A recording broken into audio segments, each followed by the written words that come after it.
During the period 1906 to 1913, a number of patents were taken out on behalf of Webley and Scott Limited in the names of W. J. Whiting, Works Manager and later Director, F. T. Murray, Director, and J. Carter, Departmental Foreman. They related to modifications affecting trigger guard safety devices, breech slide, and magazine release.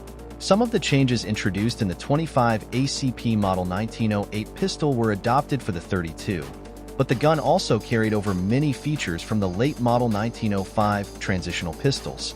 The transitional pistols already had the thin hammer with a hole drilled through it, the short extractor, the sighting groove instead of a rear sight, the retaining pin for the striker, necessitated by the elimination of the rear sight, and Whiting's lever safety. The button safety patented by John Carter and Frank T. Murray was a much better, safer design. But the lever safety was simpler and cheaper to produce and was already a standard feature of the late transitional pistols. The new frame had pretty much the same profile as the early frame, but the upper portion of the grip frame was a full quarter-inch thinner.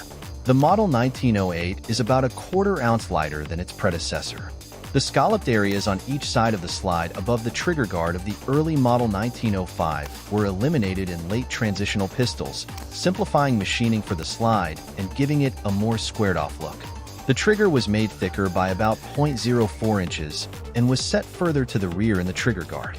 The transfer bar was simplified somewhat and completely hidden under the left grip plate. The roller on the recoil spring was eliminated and the recoil arm and spring were redesigned in a similar fashion to the Model 1908 25 ACP. Finally, the pivoting trigger guard and button magazine release from the Model 1907 25 ACP pistol were adopted for the 32 ACP. The pivoting trigger guard meant the barrel only needed a single retention notch instead of two, thus simplifying its machining. But the spring steel trigger guard no longer served as a recoil buffer. Sometime, probably in 1910, the functionality of the safety lever was changed so that if it were disengaged, the slide could not be removed. This was an additional safety measure, as apparently sometimes people tended not to check the chamber before disassembling the gun. Production of the 32 ACP auto pistol ceased during World War I while the company fulfilled military contracts for the war effort. In 1919, when the pre-war manufactured hammers ran out, new hammers were given an angled cut at the base to allow for greater clearance from the frame.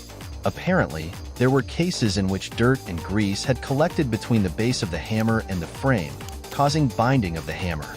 When other parts made before the war ran out, a few other minor changes were made, the most notable of which being that the sharp edges of the frame and slide were given slightly more rounded contours. Grip plates were of hard rubber, with walnut plates available for a premium. Third-party aluminum grip plates were offered after the war because the hard rubber plates were so easily broken. The 32 Webley and Scott was adopted by Scotland Yard for use on close protection details in 1911, designed by William John Whiting.